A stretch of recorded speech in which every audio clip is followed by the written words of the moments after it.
For years, tennis has sold itself as the ultimate meritocracy. No teammates, no sidelines, no playbooks, just you, your opponent, mano a mano, and your ability to solve problems under pressure. But recently, that version of tennis is slowly disappearing. And one of the biggest reasons is on-court coaching. It was introduced as a modernization, as player support, as a way to improve the product for fans.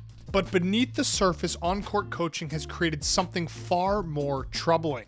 A system that quietly favors the wealthiest players in the sport, which are already favored. And today, we want to talk about why on-court coaching does not level the playing field. It only widens the gap. And before I dive deeper, make sure to like the video, subscribe to the channel, and leave a comment with your thoughts on-court coaching. Do you think it helps everyone equally, or do you already see the imbalance? Let us know. As we're all probably aware at this point, professional tennis is already one of the most unequal sports in the world. If you're ranked outside the top 100, chances are you're paying for nearly everything yourself. Flights, hotels, food, physio, stringing, coaching fees, and tournament entry costs all come out of your own pocket. Many players at this level are barely breaking even, and some are actively losing money just to stay on tour. Meanwhile, top players operate like essentially corporations. They travel with full-time coaches, fitness trainers, physiotherapists, nutritionists, sports psychologists, and even sometimes analytics teams. They have sponsorship deals, recovery facilities, performance labs, and carefully managed schedules. Their careers are supported by infrastructure that lower-ranked players simply can't afford. It's the environment in which this is the environment in which on-court coaching now exists. And as we're all well aware, on-court coaching only works, yeah, you got it, if you actually have a coach present.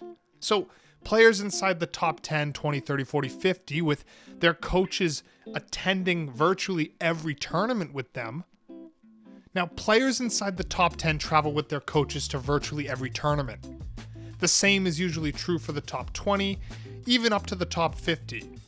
And 50 to 100, it becomes less consistent, and outside that range, it's almost financially impossible.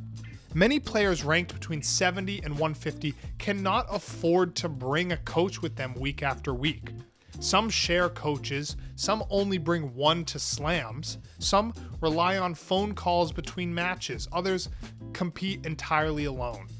So when a player ranked in the top 15 receives tactical guidance during a match, their opponent, a lot of the time, especially in the early rounds, isn't receiving anything at all.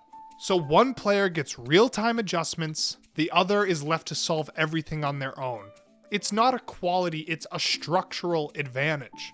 And modern coaching, a lot of you may not know, but it goes beyond far simple advice. It's not just a coach telling a player to hit to the backhand. Coaches today sit courtside with tablets. They receive live data on serve patterns, rally tolerance, return depth, shot placement, and point construction.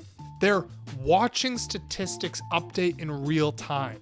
They can identify tendencies within minutes and relay that information directly to their player, which means a top player might be told that their opponent's second serve wide is only winning 42% of points, or that forehands down the line are breaking down under pressure.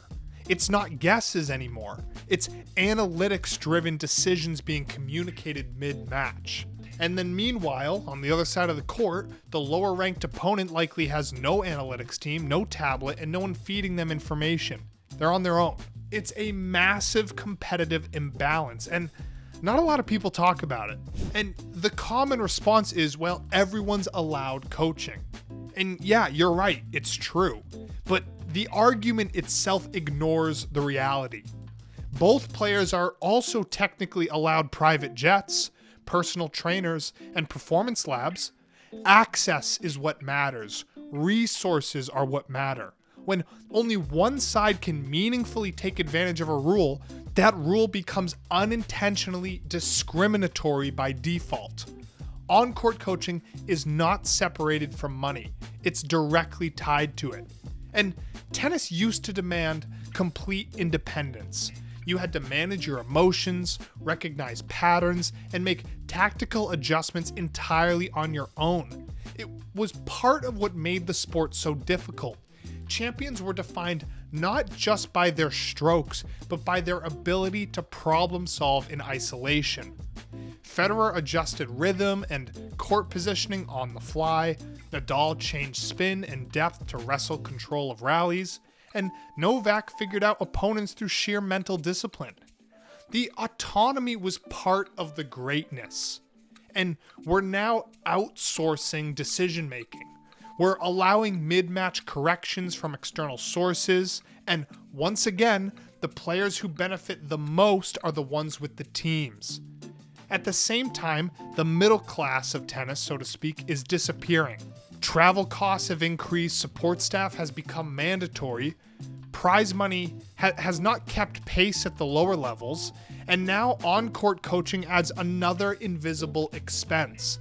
If you do not have a coach present, you are tactically disadvantaged before the match even begins. So, we see players stretch budgets, go into debt, rely on family support, and burnout. This is how sports quietly become aristocracies. So how are non-wealthy players supposed to game the system? Well, the answer's simple. They can't. They can't match analytics departments. They can't afford full-time travel coaches. They can't bring performance teams. They can't buy additional information. They're asked to compete in a system that increasingly favors those with financial backing, or those who are already established. And we can't even blame those players, obviously. We can't blame Alcaraz for having Ferrero carry him through 2025 season. And Milos Raonic put it best. I just don't see the benefit of it. I don't think it's made our sport more accessible. I don't think it's made, and it's just kind of taken away like an interesting talking point of like, it's just between those two guys. And I think the other thing that's also like, frankly, what about that player that's having this Cinderella story run that just can't afford the same kind of team? I think the beauty of like, you start the match, you should feel like you're on equal standing. It's a systemic failure. The tours introduced on-court coaching without addressing economic disparity. They modernized the product itself without protecting lower-ranked players. And this is nothing new in the tennis world. It just is how they go about things. If tennis genuinely cared about competitive equality, we would be talking about coach stipends for lower-ranked players, maybe shared analytics access, standardized data feeds, maybe increased prize money at smaller tournaments, or how about restricting in-match coaching altogether? Because right now, as tennis stands, it's a two-class sport. Players with information and players without. On-court coaching was marketed as progress. And in reality, it's just another advantage layered on top of an already unequal system. Tennis didn't need more assistance. It needed more fairness. And until the sport confronts its economic reality, all tennis is doing is making the rich richer with hand signals. See you next time. WTA is absolutely ruining our sport. Okay, but you got to hold serve here.